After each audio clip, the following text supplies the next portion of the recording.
In 79 AD, this volcano exploded. Down below, around the Bay of Naples, there were farms, houses, luxurious villas, Roman towns. The best known is Pompeii. The eruption which wiped this ancient town off the Roman map is one of the world's most famous disasters. But the tragedy has given historians a priceless legacy. The inhabitants were overwhelmed by gas, lethal gas, volcanic debris, and we found their bodies exactly where they died. Many have been cast in plaster, frozen in time. They've tantalised the world with their last horrific moments of death. But they tell us little about their lives. Now, in a cellar just 2 miles outside Pompeii, are 54 well-preserved skeletons lying exactly where they died. They were hiding from the full force of the volcano. 2,000 years later, they're about to give up their secrets. I'm wondering whether they can tell us something about the most interesting question in Pompeii, which is not how the people died. We know how they died. It's about how the people in Pompeii actually lived. For the 25 years I've taught classics at Cambridge, I've been fascinated by what life was really like day to day in ancient Pompeii. I'm hoping these skeletons will help take this understanding one step further and put my theories to the test. I'll explore the opulent and the ordinary. Don't have to be rich to wear jewellery. In a city of the refined and the rude. I'll see the hardship endured and the pleasures savoured. These guys don't look too pissed yet. I can't find where I left my glass. I want to see if we can probe a bit deeper and get beneath the skin of this ancient town. You don't get closer to real Rome than being in a cesspit, do you? No. I'm hoping that the people in the cellar will help me discover what life was like before Vesuvius forced them to flee.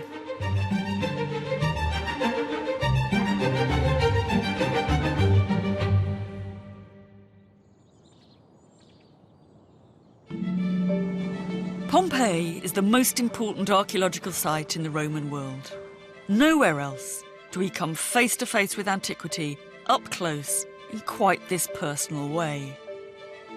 These perfectly preserved ruins bring millions of us here each year to see a snapshot of Roman life. But that's all we see, a snapshot of a society where it appears the rich enjoyed a life of luxury and everyone else, the poor and the slaves, lived lives of drudgery. That's always seemed too simple to me. It's much more interesting than that. I want to bust a few myths about the rich and the poor in Pompeii. This was the stretch of coastline where rich Romans, and I mean really, really rich Romans from the capital, used to come for their holidays. It was supposed to be particularly popular with the fast set. They came here to gamble, to have fun, to have sex. Sort of a cross between Las Vegas and Brighton. And that's what makes Pompeii so remarkable. It was a town where ordinary people lived cheek by jowl with the hedonistic rich. It had all the essentials of a Roman town, with a forum at one end and at the other an amphitheatre and training ground for gladiators, a market, temples, baths, even a brothel. Perhaps 12,000 people packed into less than a square mile. Pompeii lies between the Mediterranean and Vesuvius. It's 17 miles along the coast from Naples, not far from Herculaneum. And it's in a suburb of Pompeii, Oplontis, where the cellar of skeletons was unearthed.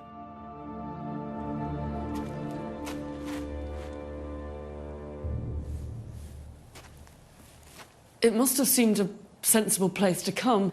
It's partly underground, and that would have seemed safe, but it's got good access from the road outside. It's very hard not to be moved by this site.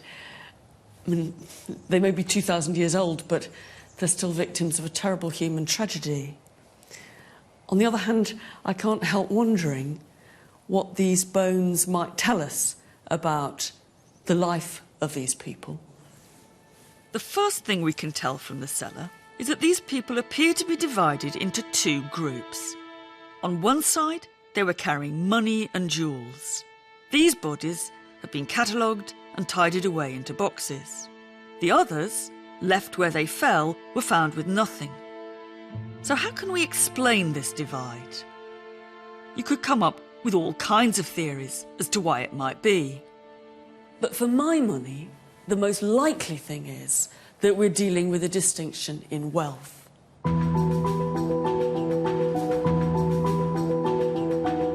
These skeletons are important because many of the bones found at Pompeii have simply been jumbled up. And the plaster casts, they're very poignant, but they're much less useful for forensic science because the bones inside get contaminated.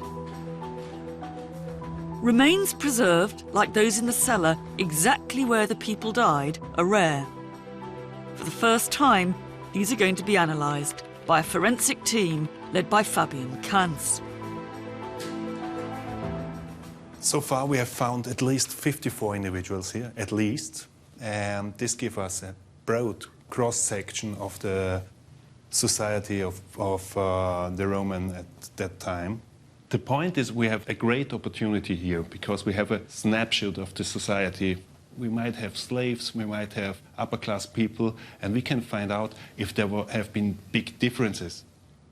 One of the most complete skeletons is a man aged about 55. Apart from some dental cavities, he seems in pretty good nick. If we look at the other bones, I mean, I noticed this. Yeah. And, you know, I don't know much about skeletons, but that looks to me like something that's got a real big muscle attachment. Yeah, it's the right upper arm, and it's the muscle attachment for the brachialis. And as you can see on the left side, it's nearly the same. Yeah. And he must be a really strong man. He's my age, he's got about as good teeth as me, but he's much stronger. These are the rest of his bones, but why are his bones green? Yeah, you are right. On the whole left side, he's green, and greens come from metal objects, which means he was wealthy. There was some bronze or copper or brass object buried with him. He had considerable amount of metal wealth with him. Yeah, and the acid in the soil is reacting with the metal objects, Right, and I that makes him green. Right. Nearly all of the so-called rich sample have been at least one or two bones green. So they've all been buried close to something metal. Valuable. Whereas what we're calling the poor, do any of them have this green mark? No, not at all. Carrying no possessions at all, the bones of the people on one side are unmarked. But on the other side of the cellar, the people with green bones were discovered with a dazzling array of objects. These are now kept in a guarded vault at the Archaeological Museum in Naples. For the very first time, I've been allowed to get really close to this amazing stuff and actually get my hands on it. Look, this is really exciting for me. This is the first time I've ever touched any jewellery from Pompeii, and I'm going to be very naughty, and I'm going to put the bracelet on. And however cynical you are, however much a boring old academic you are, it's still exciting to wear the bracelet worn 2,000 years ago, and nothing will ever stop me thinking that's exciting. I think this is very attractive, actually. Pick it up, you can feel instantly it's heavy. This is a solid bangle. But what strikes you about it instantly is it's so big. It's not only women that wear bracelets, this could be man's jewellery. It's a big hunking man. This really is a very, very delicate piece of jewellery. They've told me very especially that I'm not allowed to try this one on. The links are really tiny. It's very high quality workmanship, very nicely done. It must have been. It would be very pricey now. It must have been pricey then too. There was a vast treasure hoard in the cellar. Close to the skeleton of the man with green bones was a woman in her early 20s. She had with her one of the very, very biggest amounts of money found with anybody anywhere in Pompeii. In Roman currency, it was 10,000 sesterces. What that means is it's about the equivalent of 10 years' pay for a legionary Roman soldier. And these are some of the coins. Some were in silver, but a lot were in gold, and she had them with her in 2 separate containers. Instantly you can see that the silver ones are very worn. These have been money in circulation. These are for actually buying things in the Pompeiian marketplace. But the gold ones are in absolutely beautiful condition. So I think what that tells us is these really have been somebody's savings. So I think you can imagine very easily what must have happened, that the people were fleeing, they wanted to take their valuables with them, they get the purse, they stuff what's most important to them, these things, they stuff it inside the purse, put it in their pocket, and off they go. This is what the people in the cellar chose to take with them as they tried to escape. They sought refuge from the eruption in what was probably an underground storeroom. They never made it further than this cellar in Oplontis. The building above the cellar appears at first like a 2-storey residential home. But if you explore a little further, you see that much more was going on.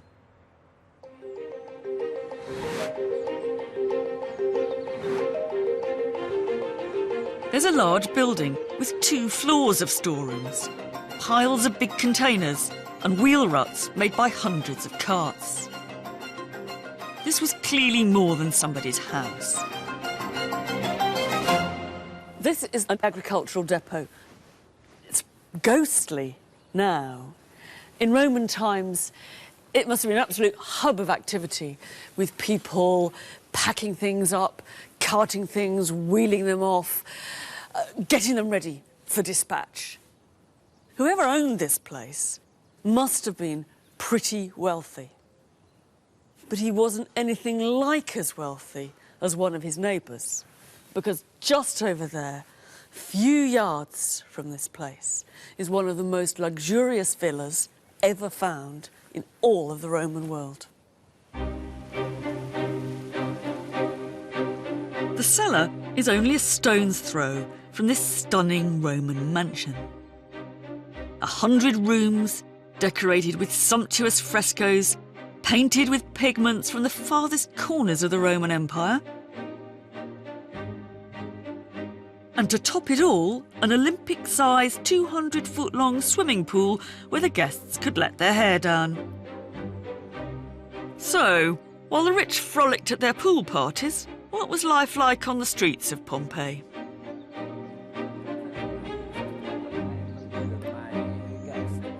Mattia Buondono's family has lived in Pompeii for generations, and he's one of the site's most experienced guides. He's got a local sense of how this place might once have been. What's your sense of what the ancient town was like, the basics? What was life like here? Smell. Smell of people. Smell of the activity of commerciality that was here.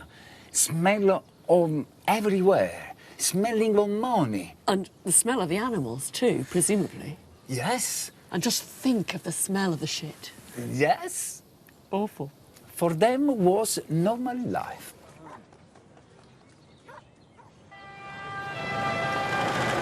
To get an idea of Pompeii as the people in the cellar would have seen it, I've come to Naples. Though it's a modern city, there are some striking similarities with the ancient town nearby. So, You could feel yourself in Pompeii. Here. Yes. Now why? In You it. feel yourself in Pompeii here Because more or less the atmosphere, the first floor, and the busy town. It's easy to forget that Pompeii was a two-storey town. People lived above their shops and bars, and stairs opened right onto the streets, just as they do in Naples today. I think people often wonder where all the stuff was in a Pompeian shop or a bar. I think what this tells you is that you can hang a lot of it up. You can actually hang it from the ceiling. Like they did 2,000 years ago, as this painting shows us. All around modern Naples are echoes of Pompeii's past. From the doors, just like the ones you see in Pompeian frescoes. There are things like this in Pompeii. Oh, yes, yes, they had. Yeah, careful, because we don't want the owner to come. Okay, we can get out. To the images they left on their walls. I think the graffiti is pretty Pompeian. The Pompeian graffiti were better than this. They're better than, yes. They're wittier, Yes, I think. Now that's very Pompeian, isn't it?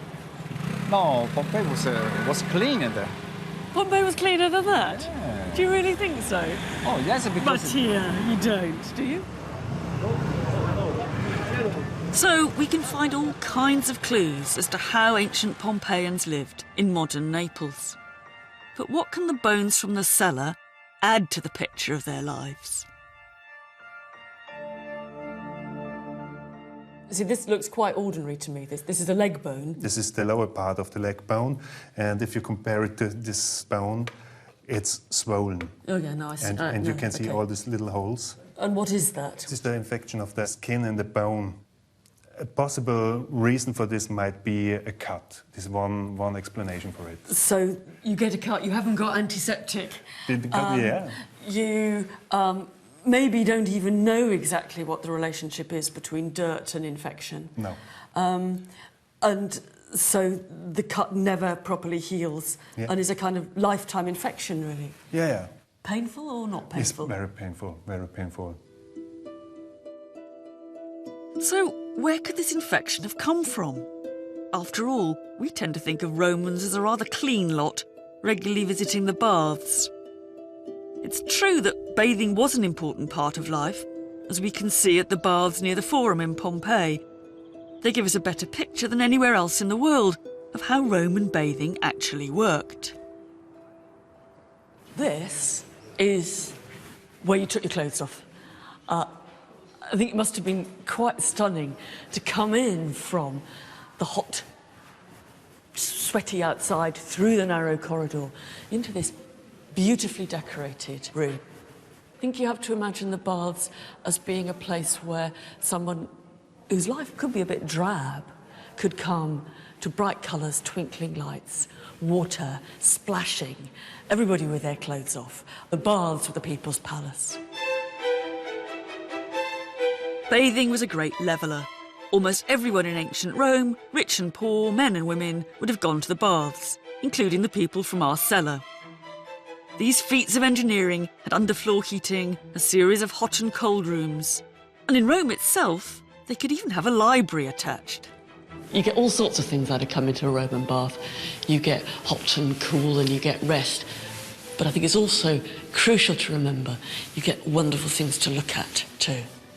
And the ceiling still has some traces of the kinds of over-the-top decoration that you expect in a really good Roman bath. And everybody shares those things. We tend to think of these luxurious baths as pristine marble palaces where people came to get clean. But is that really the case? Here is where I guess you'd have spent your time, in this lovely marble pool.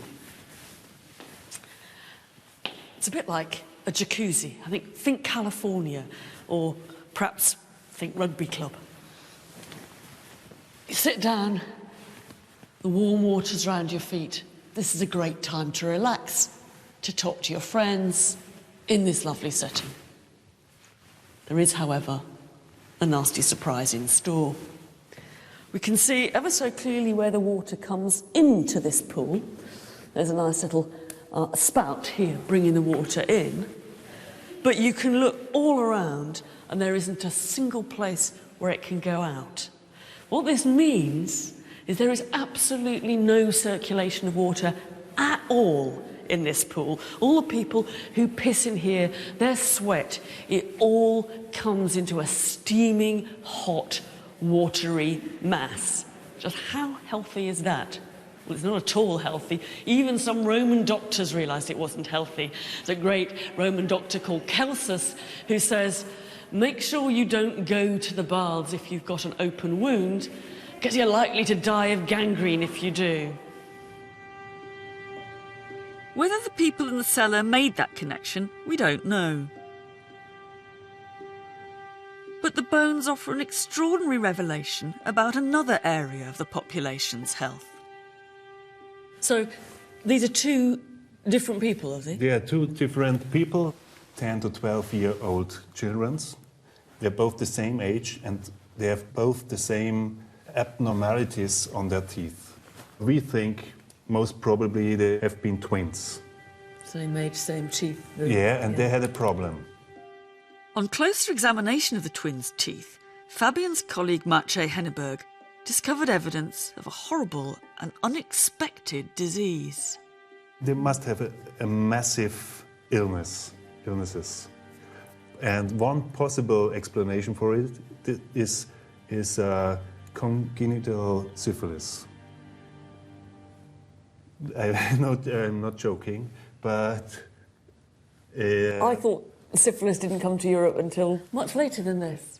I mean, yeah, so if this were the case, yeah, this would be our first Roman case of congenital syphilis. Yes, of course.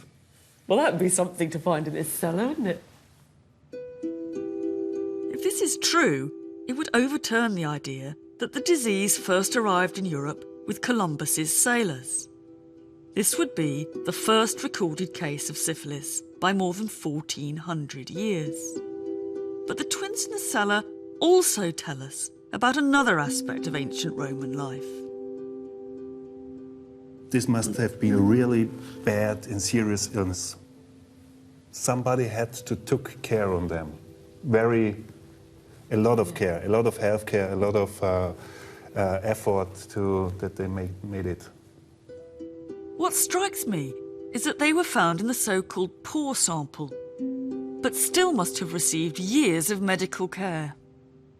I mean, it is interesting because it's going from a really nice scientific observation just to a glimpse of a family support network, parents looking after them. Yeah. The very base of their survival is about human care. Yeah.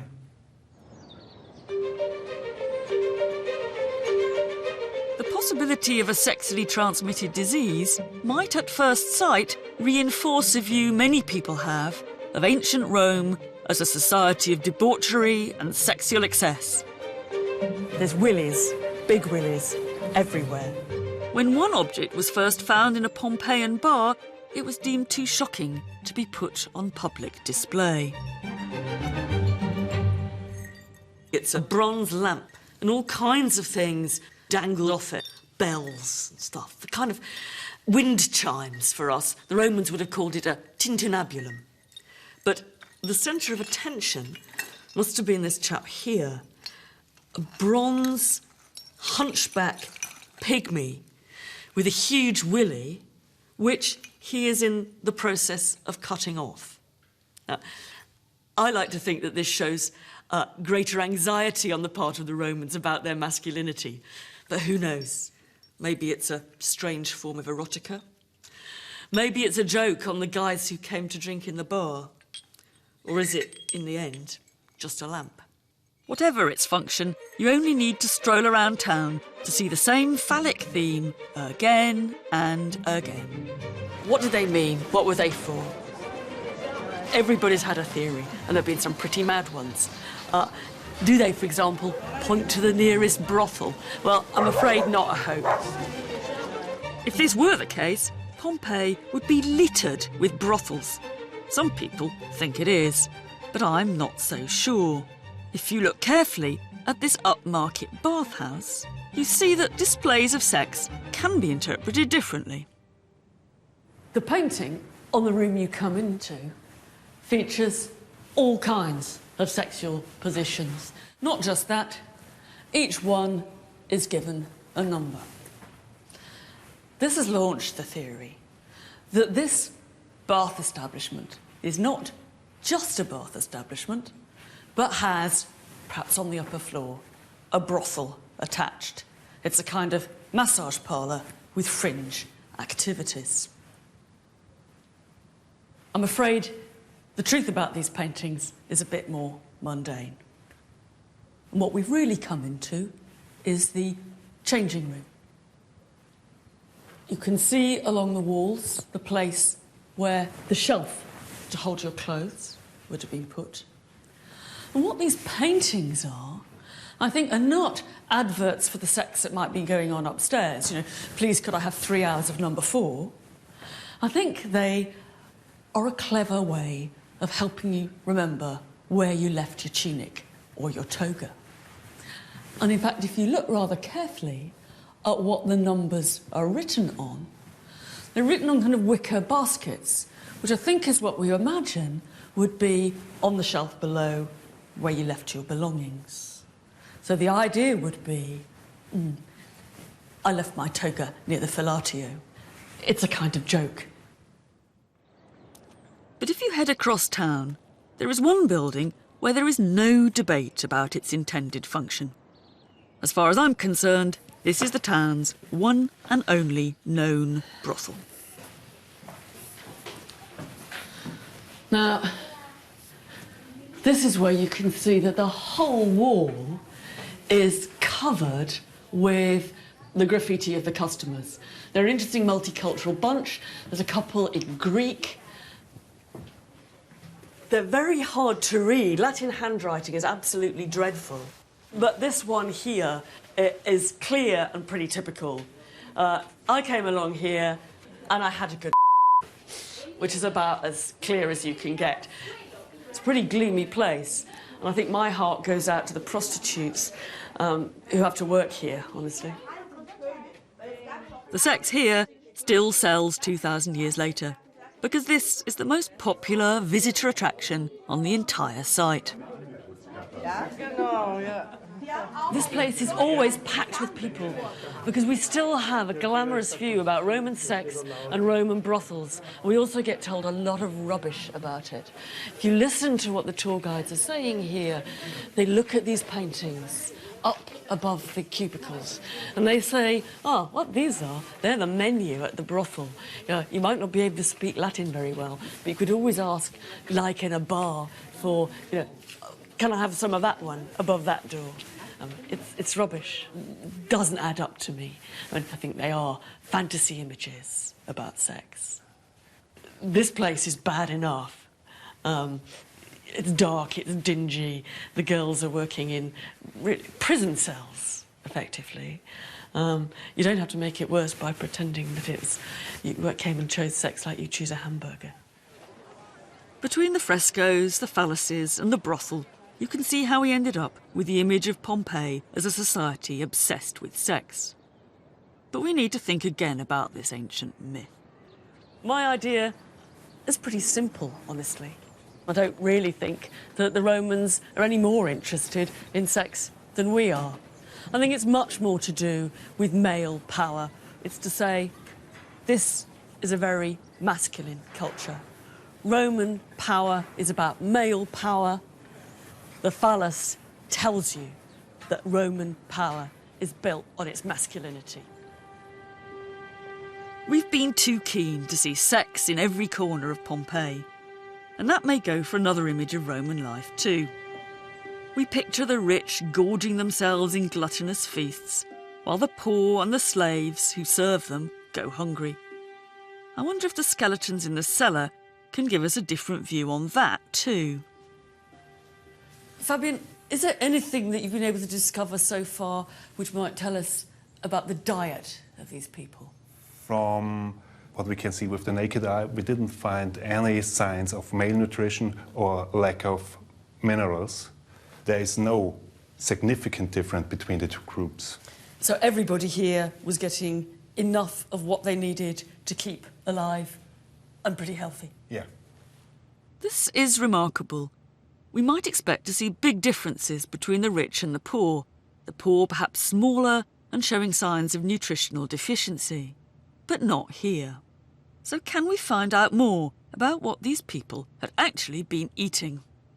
Fabian, I noticed when I was looking at some of the teeth that they do seem very worn, very much more worn down than modern teeth. Because mainly the process of milling the grain is completely different. And in this time, there was a lot of stones in the flour. So when our Pompeians eat their nice Pompeian bread, they're also eating bits of the millstone as well. Yeah. And it abrades the teeth. Yeah. Bread was such a staple food that in Pompeii alone there are 30 bakeries. One of the biggest is on the town's high street, and it gives us a vivid picture of how Pompeians baked their daily bread. One thing that we can be certain about all the people who ended up in our cellar, rich and poor alike, is that they'd have eaten bread from the same sort of bakery, maybe even the same bakery. Now, this is a really typical baking establishment of Pompeii. I'm standing now in the area where the corn was ground. Mules would have driven these rotating mills. The main entrance to the bakery from the street was there. And this is where the dough was prepared, probably by slaves. The flour was brought from this area round to here. They formed it into loaves, as yet unbaked. They put those loaves on this shelf here, and they whooshed through to be picked up and put in the oven here. And we know exactly what it looked like. A painting from Pompeii shows us round loaves of bread divided into 8 portions. In fact, 81 carbonised loaves, cooked and ready to be sold, have been found perfectly preserved in one of the town's many ovens. And that's not all. Archaeologists have found pomegranates, walnuts, even eggs preserved for 2,000 years.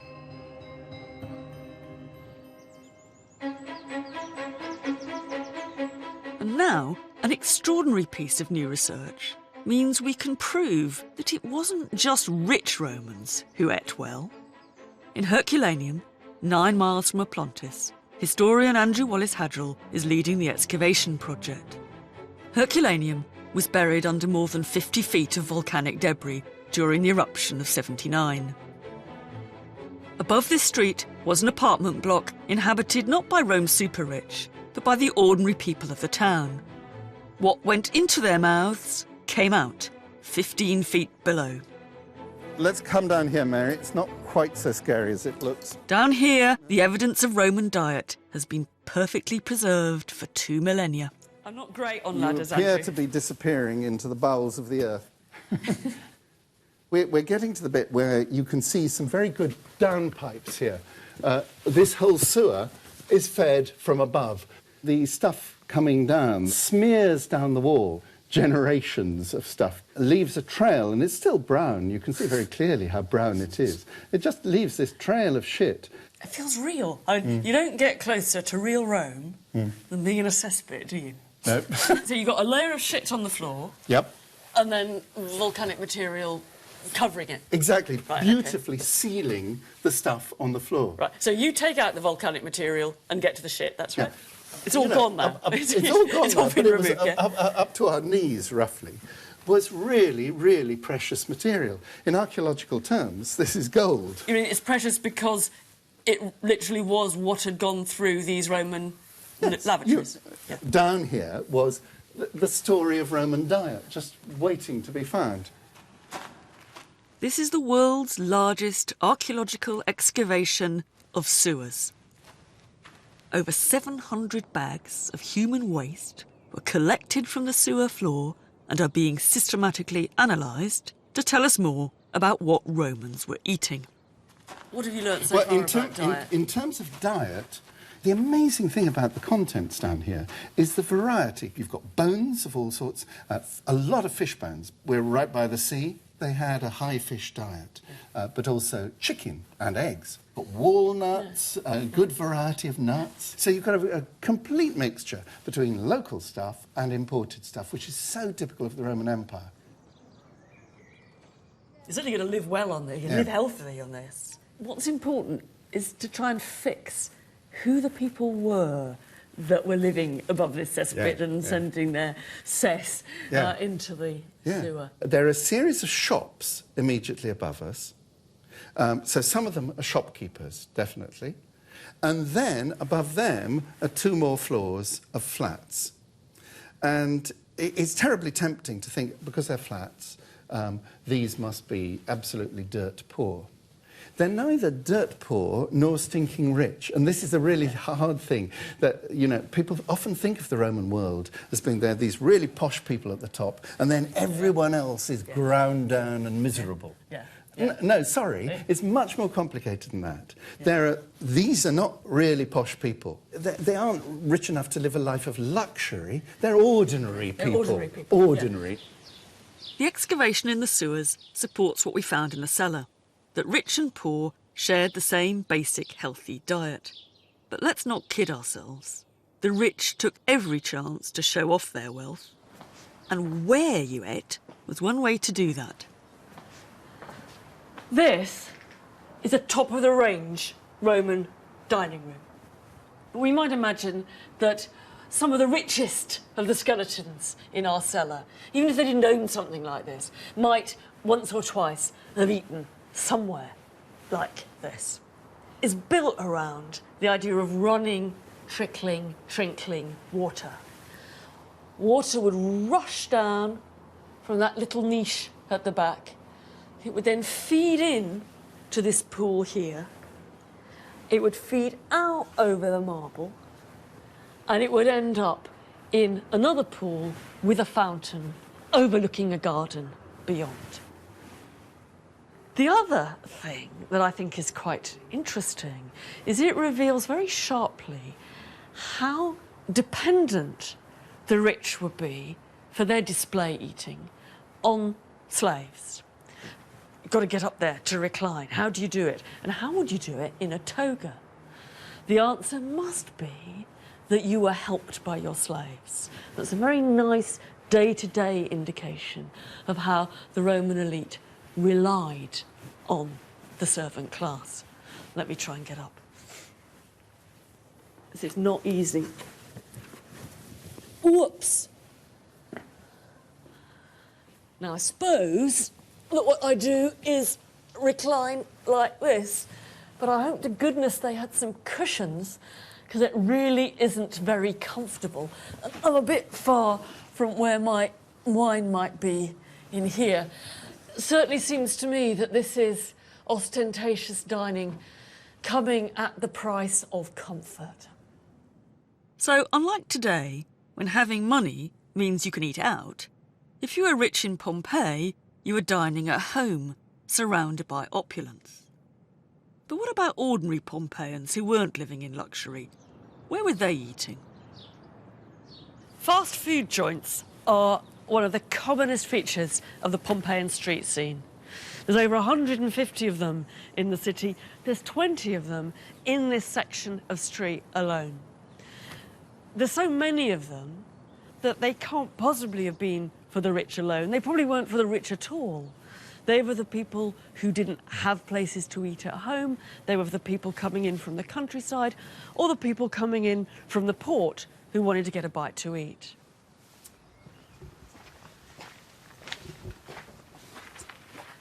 You've got 2 choices if you're a customer at this bar.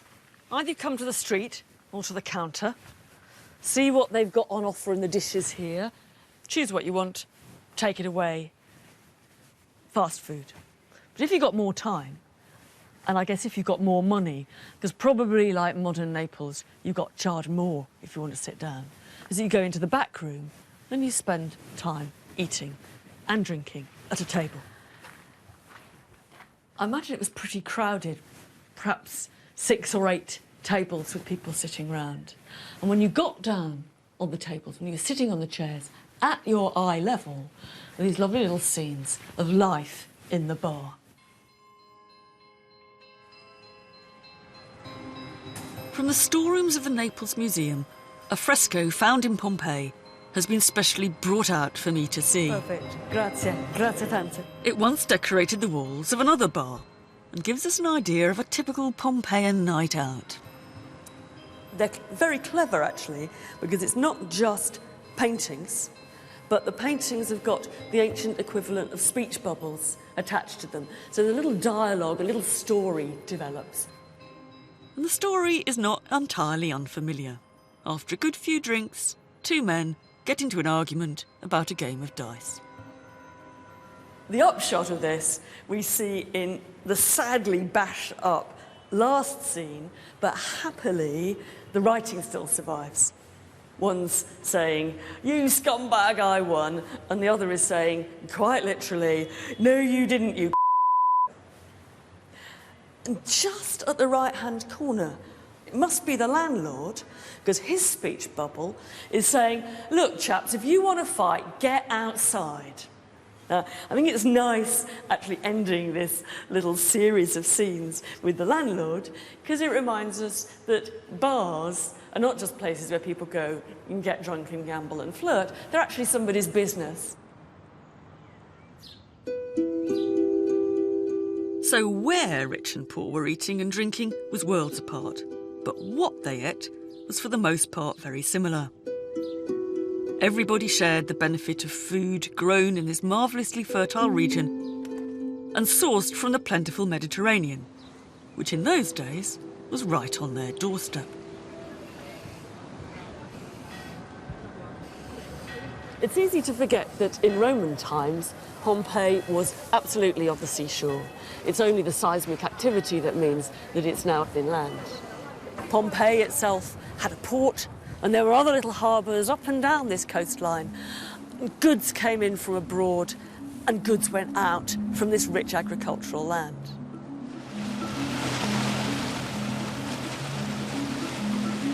It might have looked like a small provincial Italian town by the sea, but there's plenty of evidence, some of it from the skeletons in the cellar, of just how far Pompeii's international connections stretched. What we've got here is a gorgeous, gorgeous necklace. It was found near one of the skeletons. The likely candidate is that it was with a middle-aged woman. And it is stunningly modern in its feel. It's got a narrow neck it's going to go around. There's no way, I think it might just go around me. But it's too big to be a bracelet. So it must have been a choker going, I think, tight round somebody's neck.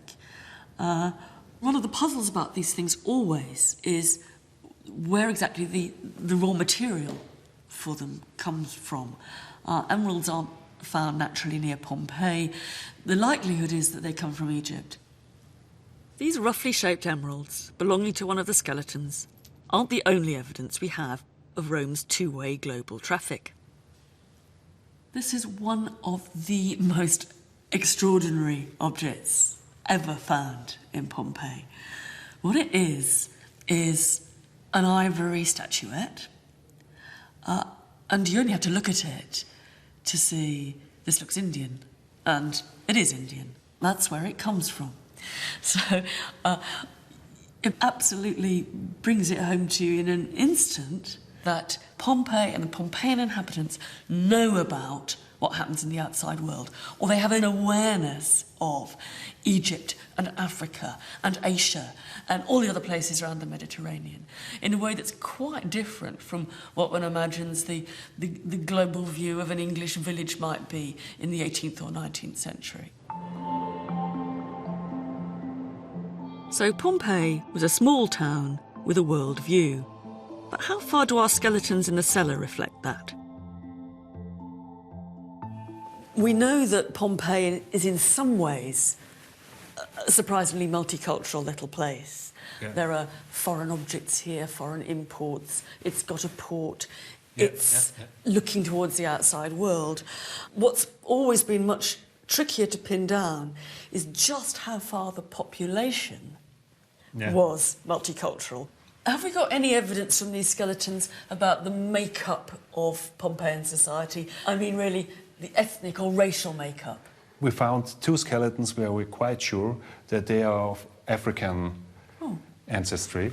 This is from the so-called rich group, and there's another one. It's a female lying on her belly there, and she's of African origin. Tell me how you know it's of African origin. It's just the shape of the face. I mean, are you talking sub-Saharan Africa, not North Africa? Black. Black African. Black. What you're seeming to suggest, and I think that's a really important point, is that there are people living here who have an origin really on the other side of the Roman Empire. Yeah. That's not the only thing interesting about the African skeleton. His skull is green, stained by metal objects, and he's in the group found with treasure. It's possible he was the slave of someone rich, but he might also have been rich himself. We can't assume all Africans were slaves. Brutal and degrading as Roman slavery certainly could be, it wasn't as straightforward as that. In one ancient cemetery outside Pompeii is a tomb that paints a much more complex picture of slavery. What you've got here is a tomb to hold the ashes of 3 people. And they tell you who they are. There's a man called Publius Vesonius, who is an ex-slave. And he tells you he's an ex-slave. There's a woman called Vesonia, who had actually owned him and then freed him. And my guess is they'd probably then got married. And he's also putting it up for the guy on the right, a friend of his. The first text says, Vesonius put this up for this trio. But the text underneath tells the sequel, which isn't so happy. Stop and read this, he says, because that guy on the right, who I thought was my friend, turned out to be false. In fact, says Vesonius, he took me to court. We quarrelled and he took me to court, but luckily my innocence and the gods above saved me. But he was a complete bastard. We don't know why this man didn't just remove his ex-friend's statue. It's what I would have done. But luckily he didn't, as this monument tells a fascinating story. Here was an ex-slave rich enough to put up this big tomb for 3, and then to go to court to settle a dispute with his former friend. The point about Roman slavery is that it isn't always a lifetime sentence. Slaves get freed by the people who own them, and they sometimes go on to do very well. In fact, my guess is that a majority, probably, of the Pompeian population, certainly some of the people in our cellar, would have had slaves somewhere in their ancestry. It's been calculated that more than half the population of Herculaneum were descended from slaves. And slaves certainly sometimes did what we think of as high-status jobs. There's evidence for that in a very surprising place. Here you have the bog. There's probably 1 seat here, and then, yes, you can come and sit by me. Yep. You see, what's brilliant about this is that the last person to use this loo before the eruption happened has left his name. It starts with an A here. That's right. And what it's saying is, it's his name, it's Apollinaris. Yes. Medicus Medicus, yes, and then Imp. So that's Apollinaris, the doctor of the Emperor Titus. Then you can't read this any longer because it's got too faded, but we know it said hic bene cacavit, had a good shit here. This name Apollinaris, we can't be certain, but it's very likely a slave name. So the emperor's doctor is a slave. Now, we tend to think of slave jobs as being very drudge manual labour, and some of them certainly were, but slaves also did in our terms, high-status professional jobs like being doctors. So that's another reason why slavery is more complicated. But also, to be we a think. slave of the emperor is to be really someone quite important. In some ways, it's better to be a slave of an emperor than an ordinary free-born person with a tiny little shop in Herculaneum. I'd much rather be the Emperor Titus's slave doctor than a flower seller in the streets of Pompeii. On the way up, this guy. Yeah. So slavery was a fact of life in Pompeii. Almost certainly, some of the people in our cellar were slaves. They died right next to their masters, as they would have lived. At the house of the baker, on the main street of Pompeii, we find a nice illustration of that closeness in a painting on the dining room wall. These guys don't look too pissed yet, although I think we can imagine what might happen next. But the giveaway scene is in the background, where that lady is clearly about to keel over, and she's being propped up by the slave behind her. I imagine the slaves came in pretty handy for this kind of job. But it wasn't just slaves and masters living on top of each other. Here in the baker's house, right next to the smart dining room, there's a stable. And in the stable, the bones of the animals, the ones that used to turn the mills which ground the grain, and no doubt delivered the bread around town too. Here we've got the finest room in the baker's residential quarters, right up next to where the mules lived. And just a few yards away is the back end of a really rich house in Pompeii that was being given a complete makeover at the time of the eruption. So the rich are living right next door, right up against the working bakery. The baker has his poshest room right next door to his animals. That's how Pompeians lived, cheek by jowl. And that's how we find the people in the cellar. Rich and poor, male and female, old and young, lying close to each other in death, just as they would have been in life. But in 79 AD, that life came to an end. Neither they nor the others in this town had any idea that they lived in the shadow of a volcano. The last major eruption had been 1,500 years before.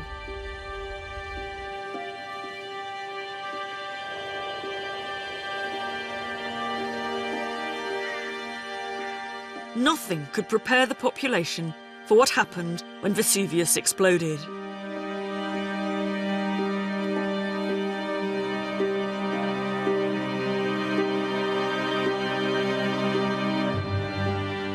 The people in the cellar had just one choice: to try and escape or stay and find shelter. From out at sea, you get a very good impression of how Vesuvius really lowers over the whole area. But also, you get this slightly uncomfortable sense of how very close the volcano is. It makes you realise how difficult it would have been to escape from it, especially if you left it a little bit too late.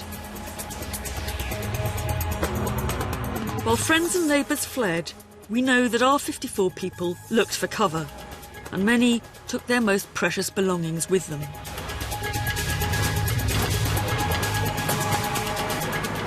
Why most of them stayed put, we can only guess.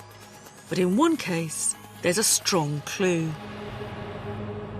Fabian, tell me about the remains of this person that you've got laid out here. This is maybe one of the most dramatic and tragic persons we found in the whole sample, because these are the bones of a young female, and we found with the skeleton this small bone, the pelvic bone of a fetus, and she must have been pregnant. Right. If you measure it, you can determine it was in the last month of pregnancy, and it was, it's quite dramatic. The thought of being 8.5 months pregnant and trying to flee for your life from the erupting volcano is something just dreadful.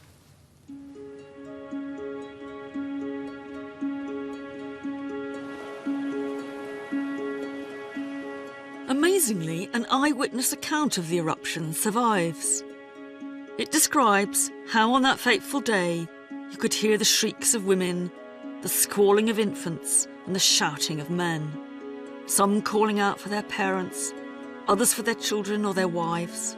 It was so dark they could only recognise them by their voices.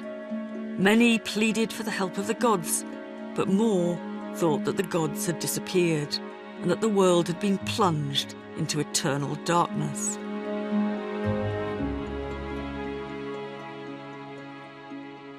It must have been pitch black when the volcanic debris started to fall and our people tried to escape. Several of them certainly have brought lamps with them. This one is rather nice because the centre, just where the oil goes in, got a lovely picture here of the goddess of Rome herself. She's sadly broken in half, but she's quite recognisable with her helmet on. The people in the cellar were sheltering there as the eruption intensified outside, plunging them further into darkness. Heaven knows how you could have found your way through the streets at night using just one of these. It makes me realise how vulnerable the people in this cellar must have felt. They fled through the darkness. All trace of the sun has been obliterated by the volcanic debris. They've come in here, they're huddled together for shelter and support, and the only protection against the dark they've got is half a dozen little lamps like this. Of course, in the end, these people couldn't protect themselves from the same fate as the others in Pompeii. But the Romans in the cellar didn't just leave us with evidence of their tragic death, but of the lives they lived too. It may have been a male-dominated world, where the rich dined in luxury and exploited the poor, but Pompeii was also a place where slaves could earn their freedom, where women could own wealth, and the ordinary Roman could eat and drink well. It was a place where even the poorest knew something of the world outside.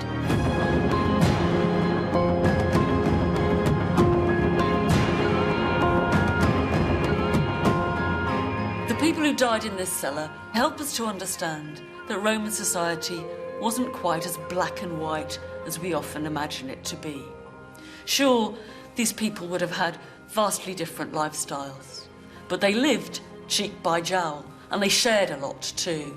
The smells, the dark, and the dirt. Not to mention the wine, the sex, the food, and the fun. And in the end, of course, they shared the same fate in the same cellar 2,000 years ago.